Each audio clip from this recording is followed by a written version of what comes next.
Hello students. Today we shall continue our discussion of Aldous Huxley's novel Brave New World. You might remember we have done 2 lessons on this already.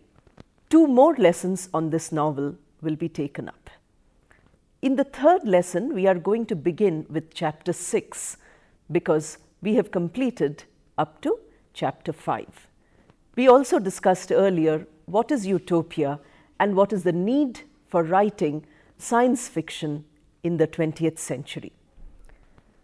Let us start with chapter 6, which is the chapter where Bernard takes permission to visit the Savage Reservation.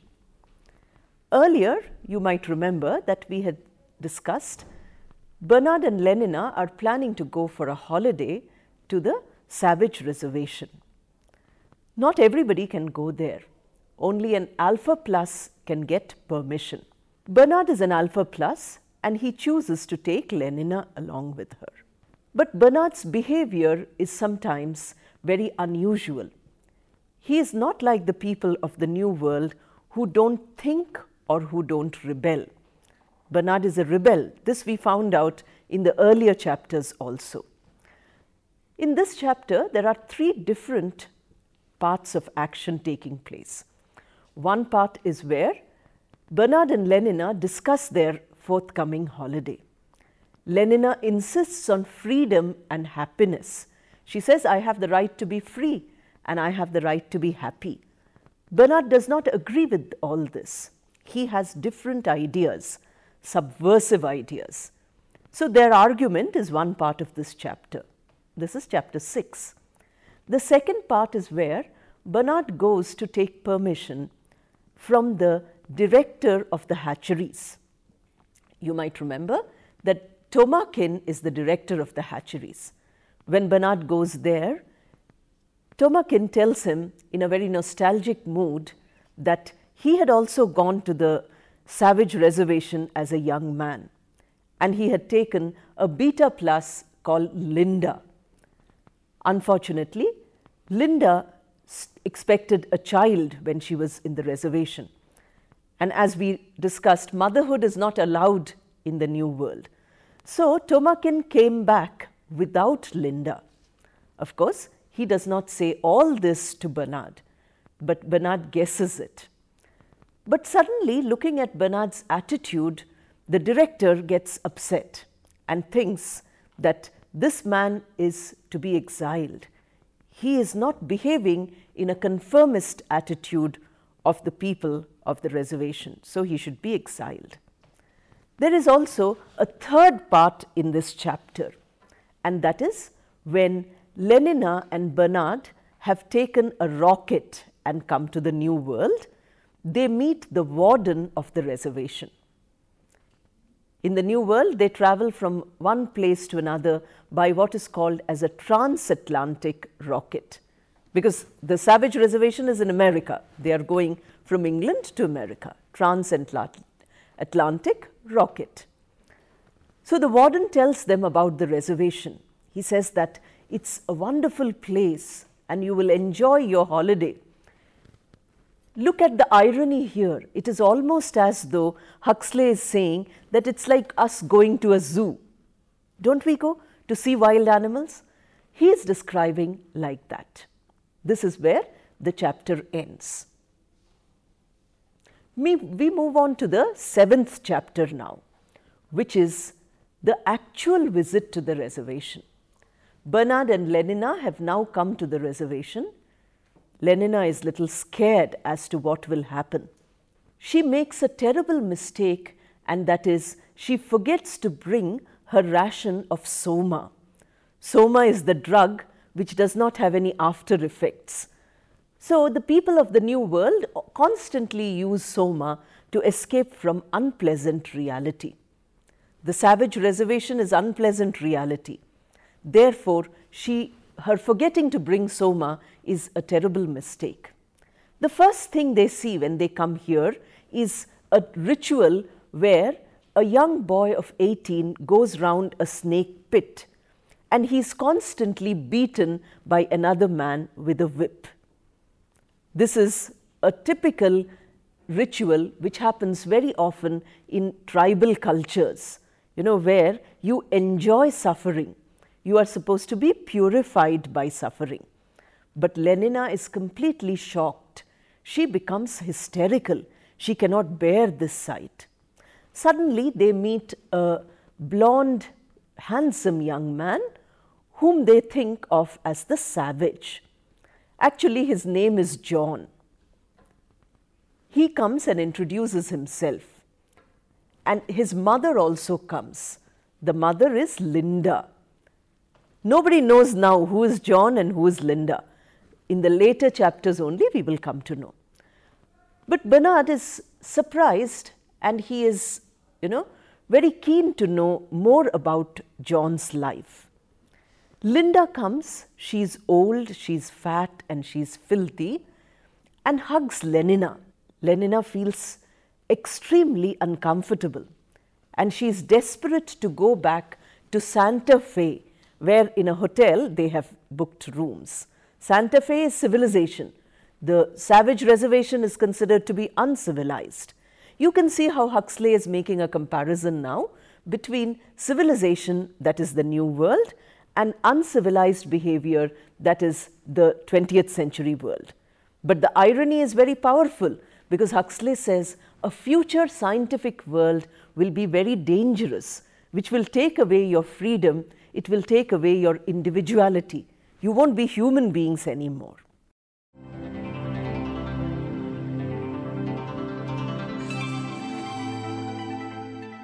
Now we move on to chapter 8. Chapter 8, we find that Bernard asks John to explain how he has lived in this reservation. Who is he and what are his experiences? They take a walk in the reservation, and now John tells about his past. He says 25 years back, his mother came from the New World. Hearing the word mother, Lenina and Bernard get shocked. Mother is a dirty word in the New World.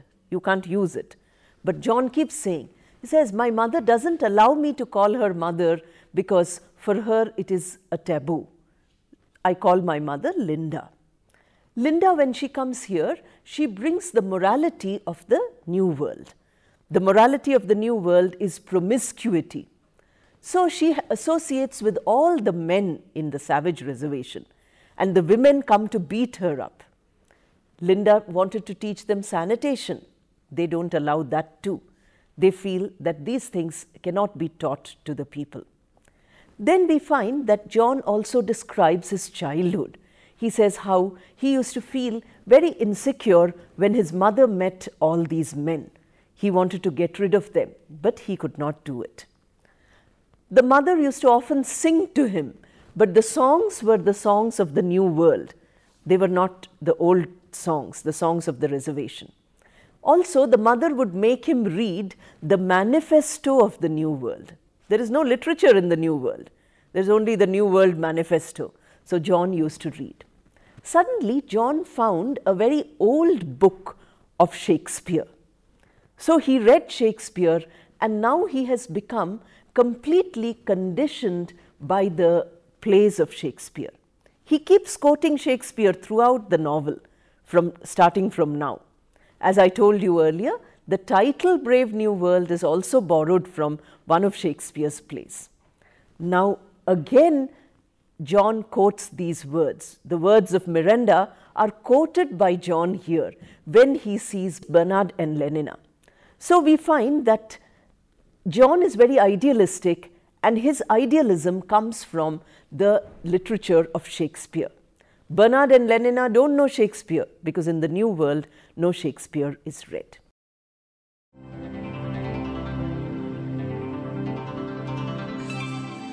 Now we move to chapter 9. We find that Bernard and Lenina have come back to their hotel rooms. Bernard has a plan in his mind. He thinks that because John and Linda, now he has found out, are related to the director, Tomakin, he will take them and blackmail the director. The director is threatening to exile him. So by taking his wife and son there, he will blackmail the director. But to take them back, he needs the permission. And the permission is not from the director, it is from a higher authority called the World Controller. We met in the first chapter Mustafa Mond, who is the World Controller. So he calls up the World Controller and tells him that to take John back will be a wonderful experiment for the new world. Mustafa gives his permission. On the other side, Lenina comes back and she immediately takes some soma, that is the drug, and she goes on what is called as a soma holiday. That means she loses her consciousness and sleeps very peacefully. John is left behind in the reservation. He gets worried that these people said they will take me to the new world. Is it that they have forgotten? Or is it that they have run away without me? So searching for them, he comes to Santa Fe and he finds that Lenina is sleeping. He has never seen such a beautiful young girl. Remember, I told you that in the Brave New World, a beautiful girl is called Pneumatic. Just like we use for our lifts, a pneumatic pump or a pneumatic lift. So the girls are like that because scientific terminology is used. So she is very pneumatic. And John, instead of behaving badly or touching her or doing anything, kneels down and recites Shakespeare. Nobody in the new world will do this, but this is the morality of the old world.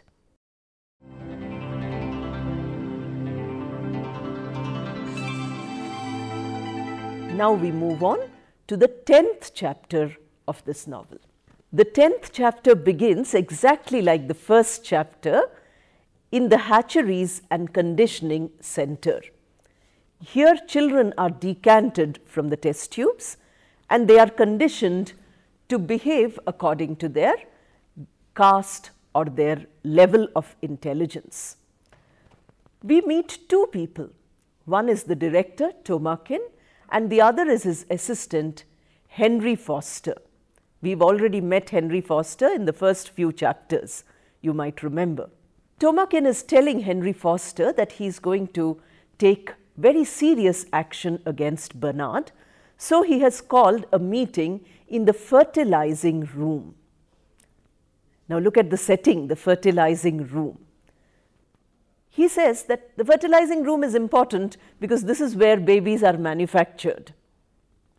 The second point he says is that all the alpha pluses are in this room. They work in this room. Therefore, he wants to have a meeting in front of the alpha plus. The alpha plus are the most intelligent people in the Brave New World.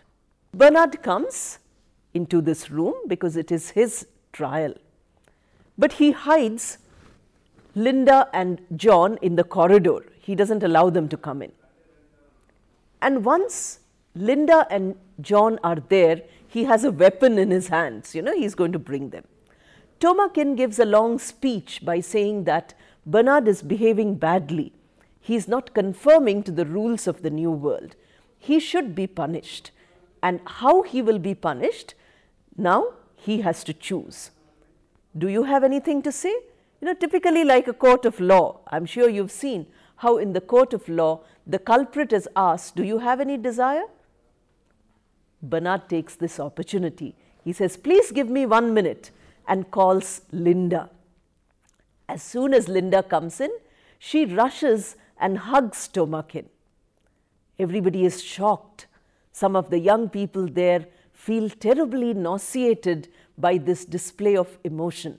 Because in the new world, there are no emotions. Love, loyalty, these things don't exist. You're not supposed to have, any love for a single person. You're supposed to be as promiscuous as possible because that is how society is. No morality as we understand it today.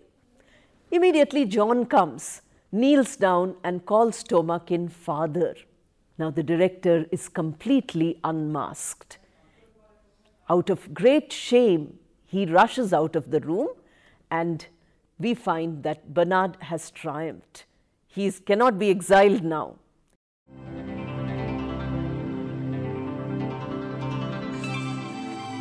Now we come to chapter 11.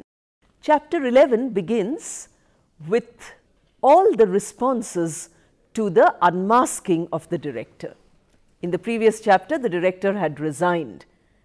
Now everybody is laughing at him by saying, imagine somebody calling the director as father, which is the worst thing that can happen. But more important is John. John has now become so important because we find that everybody is eager to see him. He is like an exhibit, like a curio where everybody wants to see him. And Bernard, we find, has become very popular. For the first time in his life, Bernard has so much popularity because he is the guardian of John. Whoever wants to meet John has to contact Bernard. He feels very pleased. He enjoys himself completely because he was deformed. You know, nobody wanted him. Now all the women want him, and he takes summer holidays and pleasure holidays all the time. Linda, of course, is of no interest to anybody because she's old and ugly and she's very filthy. So she is left alone. Linda is very happy to be left alone because she wants a summer holiday. She wants a long summer holiday. 25 years she has been deprived. She used to take a drug of the savage reservation which had many after effects. You know, like our drugs. If you take it, you get a hangover and so on. Soma doesn't have any such problem. Therefore, she wants a soma holiday. John objects by saying if you give her so much soma, she will die. The doctor says, don't worry, anyway she is going to die now. She will just live for a few more days. So let her enjoy herself, let her live as she wants. At the end of this chapter, we find that Lenina is given a job by Bernard to take John to the feelies. Just like we have movies. Movies means moving picture. You know, that is the name. Now these are feelies, exactly like our movies in those days. In the New World, they had a kind of entertainment called feely. Feely means what? You feel as though your sensations are also touched by the movie. You know, if there's a flower, you can smell. If somebody is touching somebody, you can feel that touch. It is like that. So, feelies. John doesn't like it. He's uncomfortable. Lenina thinks that after seeing the feely, he will come home with her and he will try to seduce her.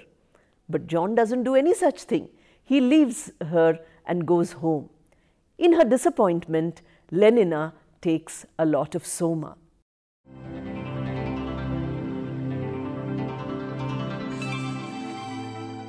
Now we move on to chapter 12, where two things are shown. The action of this chapter has two main things. One is that John is displayed as a curio to everybody.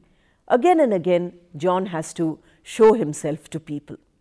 So once when Bernard asks him to go for such a gathering, he refuses. He says, no, I'm not going to go.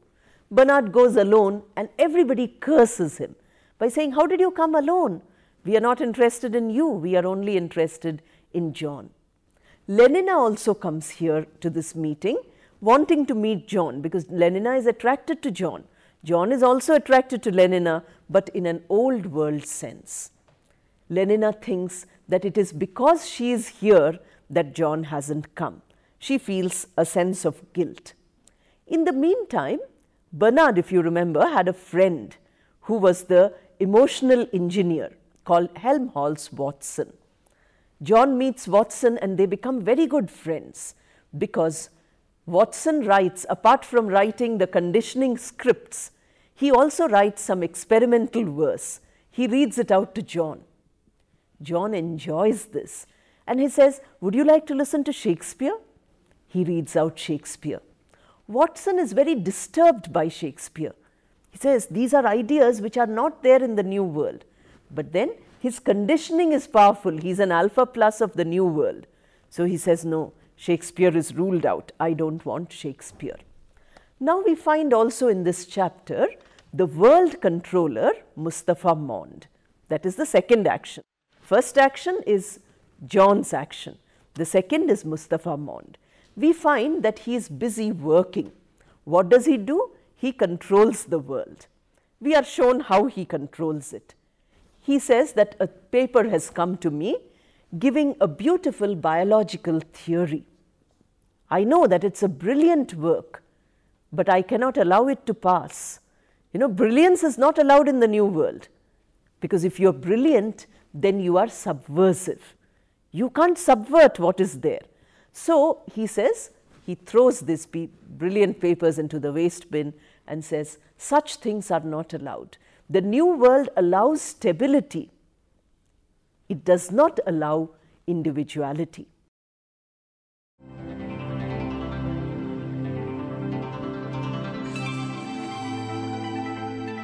Now we move on to chapter 13. Chapter 13 is the confrontation between John and Lenina. As I mentioned earlier, both of them are attracted towards each other. Huxley is using this attraction to show us the morality of these two worlds. The old world morality, as in Shakespeare's drama, expressed by John, and the new world morality expressed by Lenina. So we find that, Lenina talks to her friend Fanny that I would like to have an affair with John. Fanny warns her by saying, monogamy is not permitted in the New World. How can you say you want to have an affair with John? You must have an affair with many people at once, not a single human being. John is eager to declare his love for Lenina. Lenina also wants to take their love forward. So one evening when John is waiting for his friend Helmholtz Watson, the bell rings and he finds that Lenina comes. He's quite surprised, but he starts, in Shakespearean words, declaring his love. Lenina is confused. He can't understand what he's saying. You know, the idealistic love as we find in Romeo and Juliet, etc., are beautiful love passages in Shakespeare's plays. John recites this. This is juxtaposed by the verses available in the New World, which are verses which are mindless. Lenina understands only one thing, that John is trying to say, I love you. Immediately, she goes aside and she takes off all her clothes, because in the New World, love is only a physical concept. It has nothing else other than the physical aspect. John is shocked. He cannot believe that a person whom he idealizes like Lenina can behave in such a cheap way, cheap within quotes, because this is normal behavior in the New World. It is abnormal in John's world. So what is normal, what is abnormal depends on how we look at things. He threatens to beat her. He says, if you don't behave, I will beat you. And this is what he will do at the end of the novel. Lenina, out of great fear, runs away, and John is completely disgusted.